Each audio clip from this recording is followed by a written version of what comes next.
Bonjour tout le monde, bienvenue dans cette vidéo. Ici Vincent Delannoy, je suis thérapeute, coach et j'aide les personnes hypersensibles à sortir de leur dépendance, addiction, comportements limitants, blessures d'enfance pour vivre une vie plus libre et développer leur projet de cœur. Alors aujourd'hui, je vais voir un sujet qui me tient à cœur, c'est la prière de la sérénité. Je ne sais pas si vous en avez déjà entendu parler. La prière de la sérénité euh, m'a beaucoup aidé dans mon parcours au quotidien. Et elle est liée à Marc Aurèle. C'est Marc Aurèle qui l'aurait écrite à la base.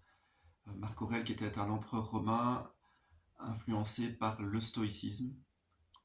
Il était en contact avec certains stoïciens, qui est un courant aussi qui me plaît beaucoup, euh, que j'aborderai certainement dans d'autres vidéos plus en détail, le stoïcisme. Et donc cette prière de la sérénité, bon, qui a été un peu modifiée avec le temps, donc là je vais vous la dire, euh, celle qui est actuelle. Celle de Marc Aurèle était un petit peu différente. La voici. Donc, mon Dieu, donnez-moi la sérénité d'accepter les choses que je ne puis changer, le courage de changer les choses que je peux, et la sagesse d'en connaître la différence. Voilà cette prière. Donc, le premier point de cette vidéo qu'on va voir ensemble, c'est l'acceptation de ce qui ne peut être changé. Donc, la première partie de la prière, mon Dieu, donnez-moi la sérénité d'accepter les choses que je ne puis changer. Donc c'est accepter toutes les choses que vous ne pouvez pas changer. C'est-à-dire, par exemple, le passé. Le passé, vous ne pouvez pas le changer, c'est quelque chose qui est derrière vous. Ce que vous ne pouvez pas changer, c'est la météo, le climat, les situations qui vous arrivent. Ce sont des situations de vie qui vous arrivent, vous ne pouvez pas les changer, vous ne pouvez que les accepter. Et si vous ne les acceptez pas, vous souffrez. Donc, donnez-moi la sérénité d'accepter les choses que je ne puis changer. Mon Dieu, alors Dieu c'est tel qu'on le conçoit, hein, c'est pas le Dieu catholique, ou c'est mon Dieu, c'est très général, c'est très abstrait. Vous mettez le Dieu que vous voulez derrière ça, mais donnez-moi la sérénité,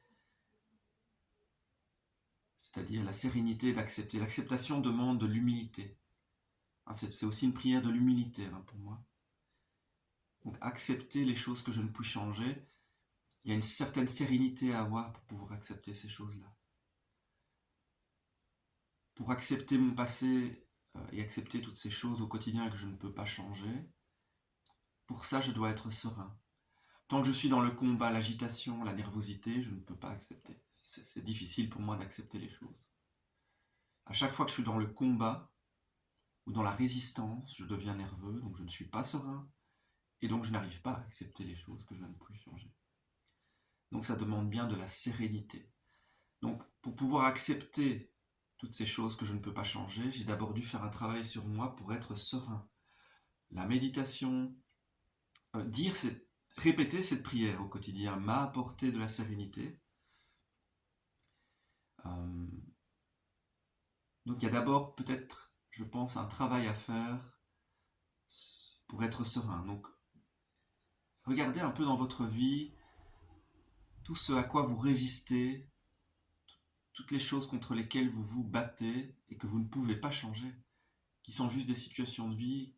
Voilà, s'il pleut par exemple, aujourd'hui, imaginons il pleut, vous râlez. Vous râlez pourquoi? Parce que vous n'acceptez pas le fait qu'il pleut. Donc c'est une question d'état d'esprit, d'accepter les choses que je ne peux changer. Ça c'est la première partie. Deuxième partie, le courage du changement. Mon Dieu, donnez-moi la sérénité d'accepter les choses que je ne puis changer, le courage de changer les choses que je peux. Tout changement demande du courage. Souvent, en tout cas c'est mon cas, dans mon parcours, quand il y a du changement, je résiste. Mais c'est humain. Tout changement amène de la résistance au début. Donc il faut du courage, nous avons besoin de courage pour changer. Le courage de changer les choses que je peux. Qu'est-ce que vous pouvez changer aujourd'hui dans votre vie sur lequel vous avez le pouvoir? Donc, je vais vous donner des exemples. j'ai le pouvoir de changer mes habitudes qui ne me conviennent plus. Donc par exemple, j'ai l'habitude de m'endormir devant la TV le soir, ça ne me convient plus. J'aimerais bien changer, mais je résiste. J'ai difficile à changer ce comportement. Donc, donnez-moi le courage de changer les choses que je peux. Je demande du courage pour pouvoir changer ce comportement par un autre comportement plus sain qui va me convenir. Donc, s'il y a des habitudes qui ne vous conviennent plus dans votre vie, faites une liste, par exemple, de toutes les habitudes qui ne vous conviennent plus et demandez le courage, d'avoir du courage pour changer tout ça.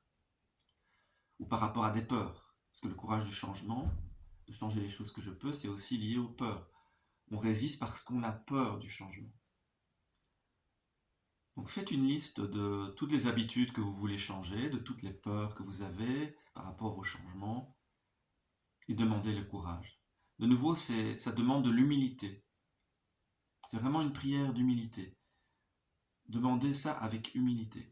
Et donc moi, cette prière, quand j'ai commencé à l'utiliser chaque jour, à la réciter chaque jour, j'ai commencé à me sentir plus serein progressivement, intérieurement. Ça m'a apporté une nouvelle sérénité. Mais il faut le faire, vraiment c'est important de le faire dans le cœur. Dire cette prière dans le cœur, à genoux, comme vous voulez, moi je le faisais à genoux, humblement, voilà. Et j'ai vu des changements, j'ai ressenti des changements intérieurs, petit à petit. Donc je vous invite et je vous encourage vivement à essayer. Ne me croyez pas, vérifiez toujours par vous-même les choses, c'est très important. Peut-être qu'elle ne vous conviendra pas, on ne sait jamais. Mais je peux vous dire que ça a changé ma vie, cette prière. Et aussi de la réciter quand je suis justement dans une résistance ou dans une peur, je la récite plusieurs fois. Et troisième partie, troisième point, la sagesse d'en connaître la différence. Mon Dieu, donnez-moi la sérénité d'accepter les choses que je ne puis changer, le courage de changer les choses que je peux, et la sagesse d'en connaître la différence. Quelle est la différence entre ce que je ne peux pas changer et ce que je peux changer? Et donnez-moi la sagesse d'en connaître la différence. Parce que vous voyez bien que nous avons besoin de sagesse pour saisir la différence, la nuance qu'il y a entre les choses que je ne peux pas changer et celles que je peux. Si j'essaie de changer des choses justement sur lesquelles je n'ai pas de pouvoir, je vais me battre inutilement et m'épuiser. Par contre, les choses que je peux changer, autant les changer, surtout si c'est pour me sentir mieux dans ma vie. Et donc avoir la sagesse d'en connaître la différence. Pour éviter de vous battre inutilement contre des choses que vous ne pouvez pas changer. Et de faire les efforts justes pour les choses que vous pouvez changer et qui vous tiennent à cœur et qui sont à votre portée. Donc je vous invite à essayer cette prière quotidiennement. Moi j'ai commencé par le faire chaque matin et puis à chaque fois que j'en ressentais le besoin pour me calmer ou si je ressentais une peur ou une résistance par rapport à certaines choses dans ma vie. Voilà, donc je vous invite et je vous encourage à écrire, à faire une liste de vos peurs du changement, à tous les comportements, toutes les habitudes que vous aimeriez changer, et à essayer, tester cette prière au quotidien. Et n'hésitez pas à mettre en commentaire ce que vous avez ressenti. Ça m'intéresse vraiment et on peut en discuter. Et merci de me soutenir en appuyant sur le petit pouce ici en bas pour liker la vidéo. Appuyez sur la petite cloche pour vous abonner, comme ça vous recevrez régulièrement des nouveaux conseils et des nouvelles vidéos sur les sujets de la dépendance, addiction, comportement limitant, blessures d'enfance, tout ça. Et si vous avez des sujets que vous voulez, qui vous tiennent à cœur, que vous voulez que j'aborde, dites-le moi en commentaire. Et alors vous pouvez aussi me contacter par mail pour discuter ou pour un appel offert de 30 minutes et voir comment je peux vous aider. Je vous souhaite beaucoup de courage dans votre chemin de vie et sachez que tout est possible avec de la foi, avec de la persévérance, patience. Croyez en vous, croyez aux bonnes choses, croyez que vous pouvez vous en sortir, c'est possible, je peux vous dire que c'est possible de vous en sortir de vos dépendances, addictions, attachements, tout ça, voilà, tout est possible. Merci beaucoup, à bientôt, et le meilleur, je vous souhaite le meilleur. Merci.